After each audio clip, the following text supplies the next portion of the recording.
On day one, I will launch the largest deportation program in American history. You better start packing now. It's a scary time, and people are worried. Legal analysts say the first targets might be undocumented immigrants who committed a crime. Even those who have a green card and got arrested, say 20 years ago, for minor charges. Hello everyone, welcome back to my channel Pinoy Life in La La Land. This is your friendly host, Ren Luna.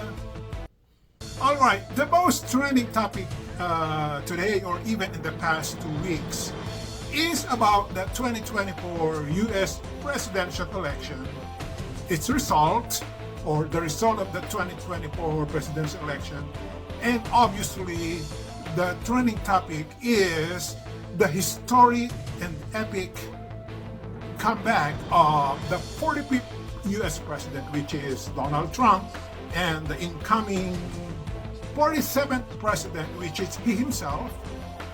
And because we know obviously he's the winner, that is the trending topic nowadays. You know, the people can't get over with it. Until now they're talking about it. And what else is the topic, or the trending topic? It's all about what he said during his campaign rally. And what is this all about?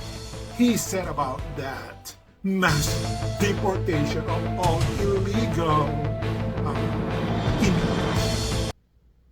Pinaghahandaan na ng gobyerno ng Pilipinas ang nakaambang malawakang deportation ng libo-libong undocumented Pinoy sa Amerika.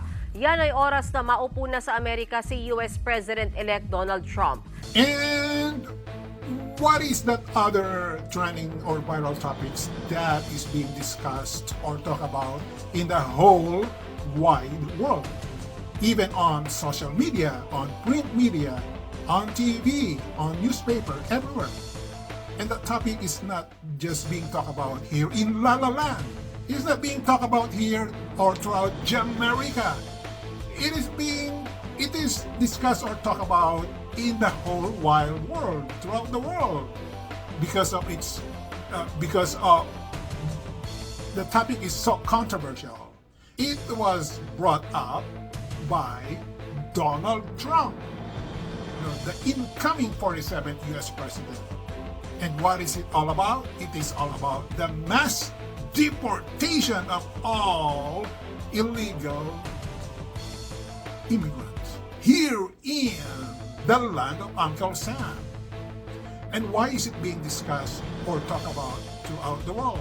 Is it because the whole world is affected, not just the land of America, or not just the Americans, right? So that's what we're going to discuss or talk about now. So let's talk about this subject matter, about this mass deportation of illegal immigrants, which was the political rhetoric of Donald Trump that he brought up during his campaign rallies. So let's discuss all about this stuff, and you can have my 2 cents opinion on this matter.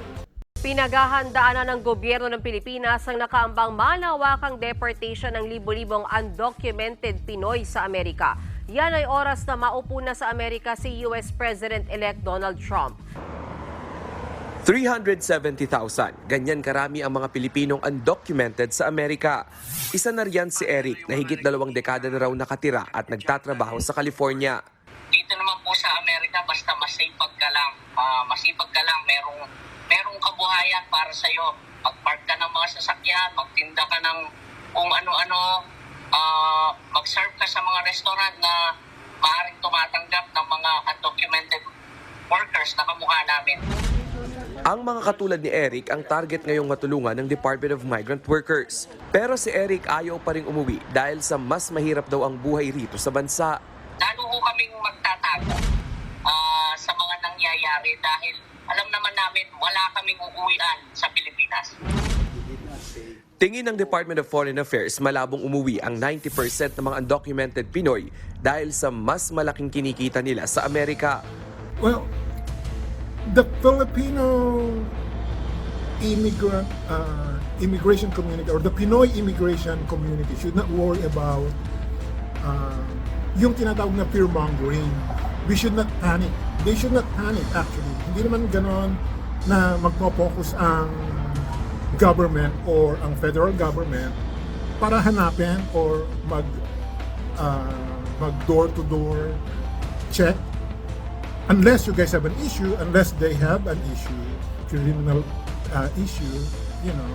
So, yun ang delikado. Actually, even kahit hindi si Trump, kapag halimbawa merong mga criminal issue na against dun sa isang tao, regardless what race or Pinoy or whatever. So kapag yan naka-flag, naka-mark up yan sa immigration, then delikado. It's not only the Filipino, you know. So Pinoy immigration community should not worry about that much. Kasi as long as you guys are okay, wala namang issue, wala namang hindi ka naman drug dealer, hindi ka naman na-DUI, or wala ka namang ginagawang masama, I guess you're okay. Got no problems with that. And there's nothing to worry about that much. So, don't worry about that fear-mongering. Pero hindi naman natin dapat na i-undermine yung mga nangyayari. Who knows? You know, baka maging drastic din ang plan or ang mga action ng incoming Trump administration, hindi natin alam. But the way I see it, no, they will not do drastic or they will not make it that drastic. Hindi naman ganoon. Kasi they have to balance economy and the economy. Di ba? Sabi nga, it's still the economy is stupid. That's the reason why nanalo si Trump. Sa economy, kinoconsider yan. Definitely, the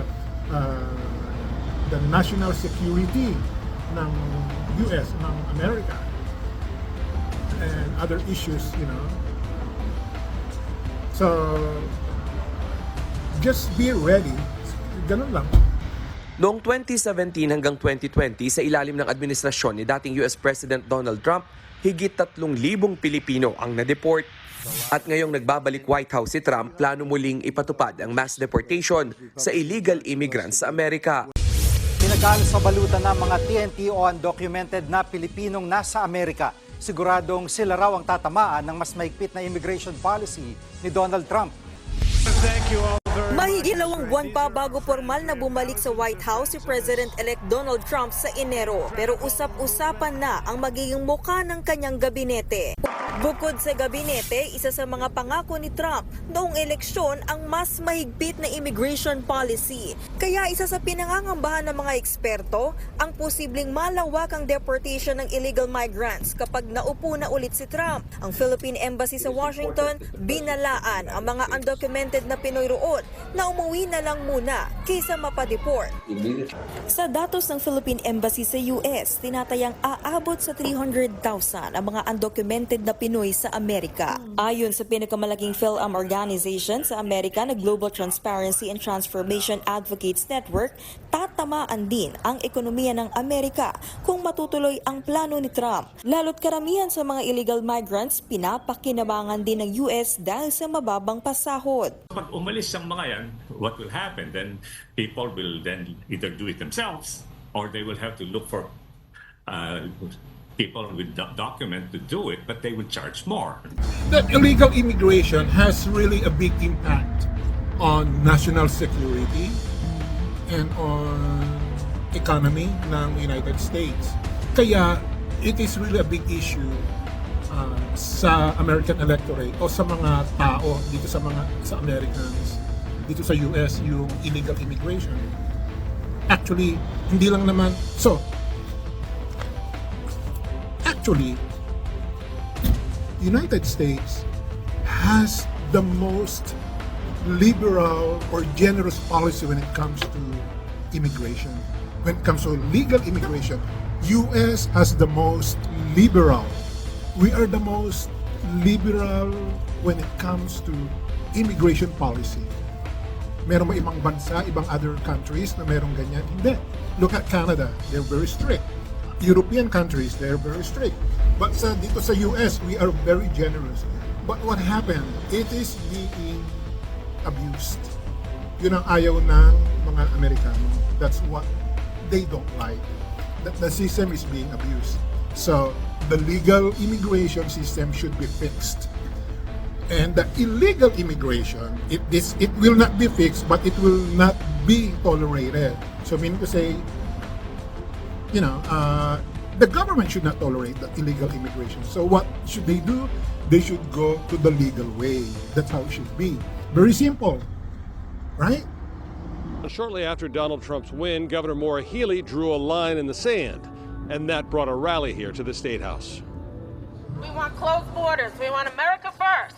And guess what? We did it. Trump supporters rallied at the State House to celebrate a Trump presidential election, echoing why they voted for the former president. Everybody's so upset that they're giving so much money to these illegals and nothing to veterans, nothing to our own homeless. Steve Kozlowski of Quincy says he voted for Trump because Trump promises to send illegal immigrants back home. Would the Massachusetts State Police assist in mass deportations?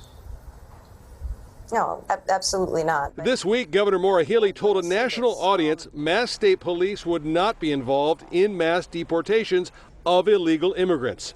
But that's not being well received by those who voted for Donald Trump. The governor does not want to use state police, I guess, to enforce President Trump's policies.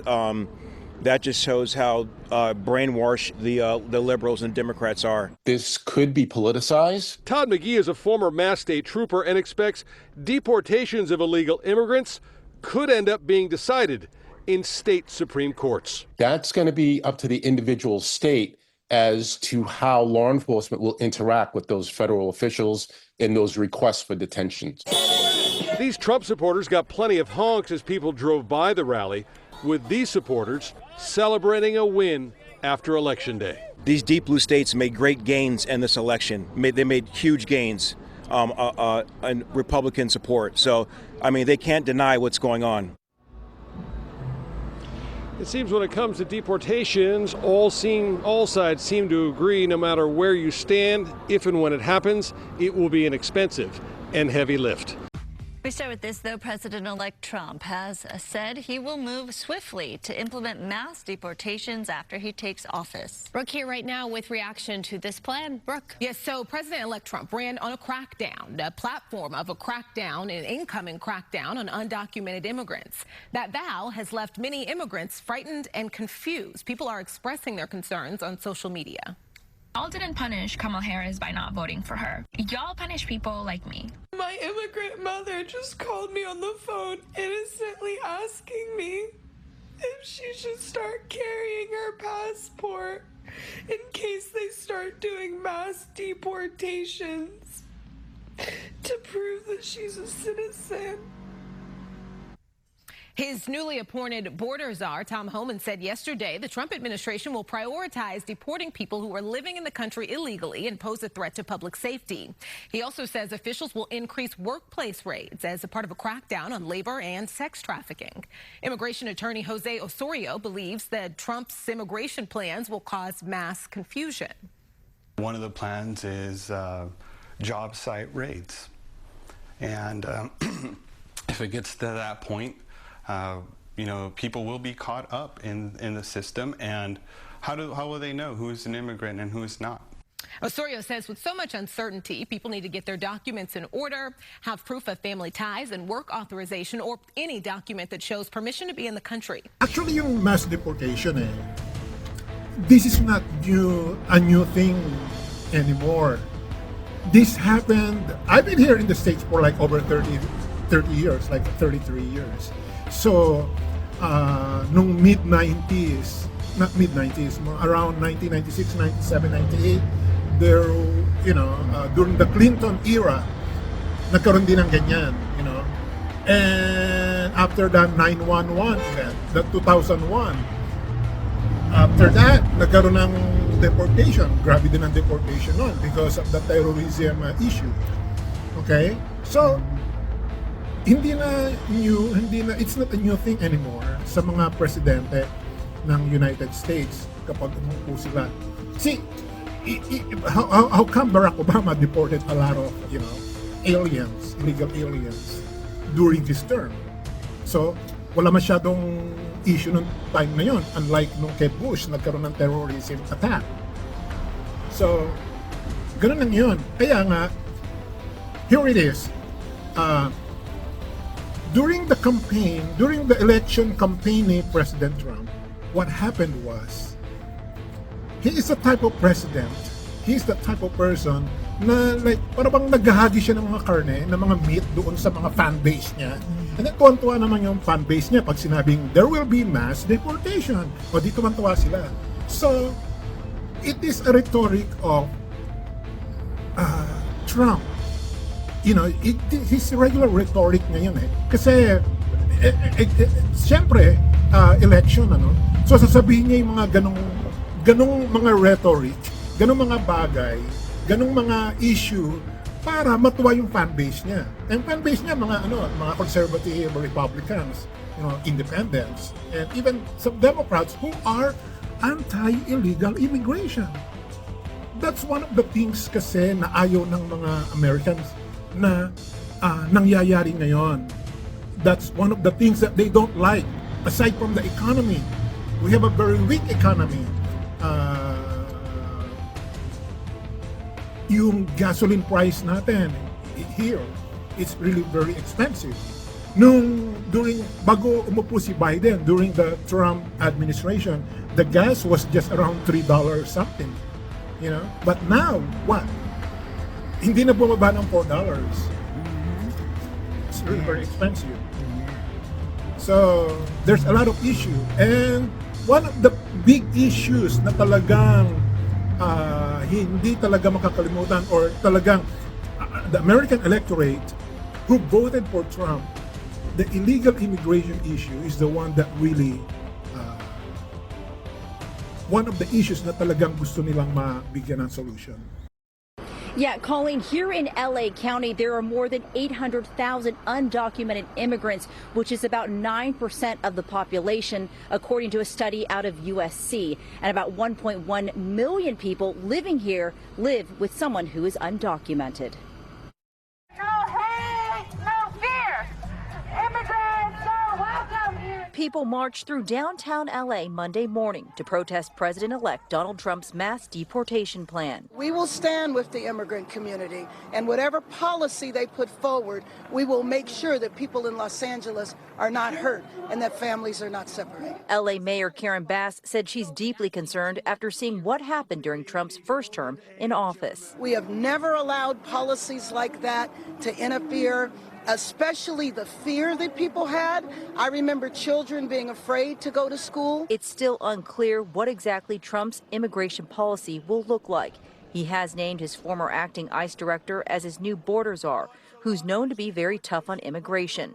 But Bass says LA will continue to resist any type of mass deportations and is vowing to make Los Angeles a sanctuary city. Palagay ko, kung merong babaguhin si Trump when it comes to legal immigration, legal, I'm talking about legal, ang babaguhin niya doon, maraming pwedeng baguhin, you know, the way I see it. But I've heard this, he mentioned during his first term, sinabi niya, he wants the Canadian style, or the way Canada does the immigration, you know. Kasi doon, you know, they pick the best, they migrate, they let those foreign national to migrate sa Canada na magagaling. Yun ang gusto niya. Plus, medyo siguro yung tinatawag na family-based petition, medyo babaguhin niya yun. So, dun magkakaroon ng diferensya. You know, here currently, you can petition, or we can petition our brothers and sisters like that. Sa Canada style petition or immigration, hindi na. You cannot petition your siblings. You cannot even petition your mom and dad, if I'm not mistaken. Only the first family, say for example, your wife and your kids, your spouse, I should say, and your kids. That's the way I see when it comes to Canadian style immigration. And marami pa, there's a lot of stuff that needs to be fixed when it comes to legal immigration, okay? So we're talking about legal immigration, maraming gustong i-fix or kailangan mapabilis yung immigration, kaya maraming nagkakaproblema dahil kulang tayo ng mga justices, mga judges to make decision on immigration cases. Yeah, yung mga yon, those are the things that most likely will be fixed by the Trump administration. Governor Maura Healey told a national audience Mass state police would not be involved in mass deportations of illegal immigrants. But that's not being well received by those who voted for Donald Trump. The governor does not want to use state police, I guess, to enforce President Trump's policies. That just shows how brainwashed the liberals and Democrats are. This could be politicized. Todd McGee is a former Mass state trooper and expects deportations of illegal immigrants could end up being decided in state Supreme Courts. That's going to be up to the individual state as to how law enforcement will interact with those federal officials in those requests for detentions.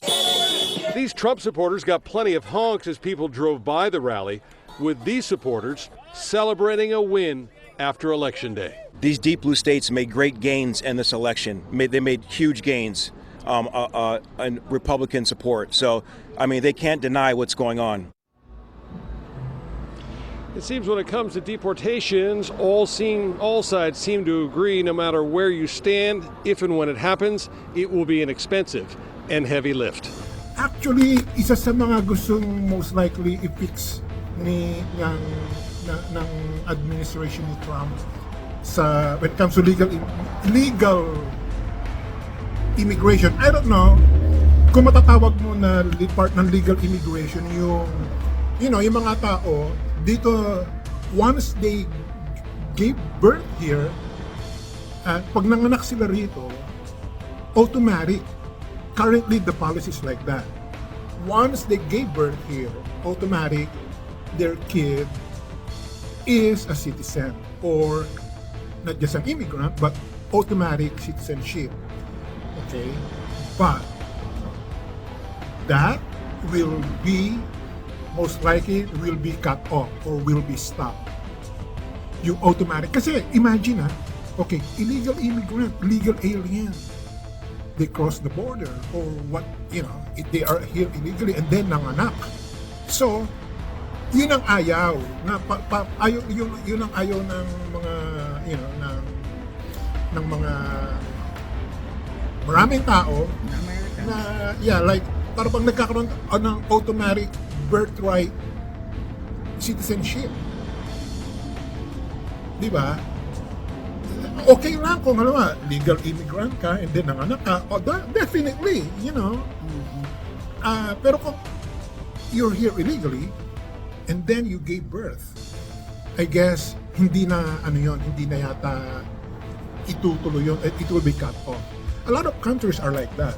Dito lang sa states yata, if I'm not mistaken, that's what I'm saying.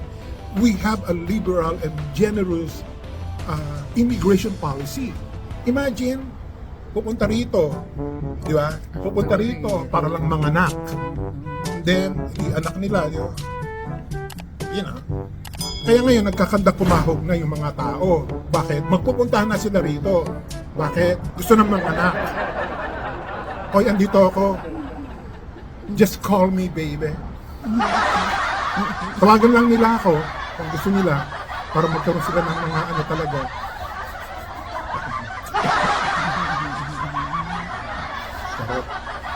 So, yun ang mga issue na most likely na ipahihinto yun. Hihinto yun. So, if I were you guys, magmadali na kayo para makahabol pa. Bilis! Ano pang ginagawa nyo? Our legal analyst says the threat is real and those who might be targeted need to act fast before it's too late. His newly appointed border czar, Tom Homan, said yesterday the Trump administration will prioritize deporting people who are living in the country illegally and pose a threat to public safety. He also says officials will increase workplace raids as a part of a crackdown on labor and sex trafficking. Immigration attorney Jose Osorio believes that Trump's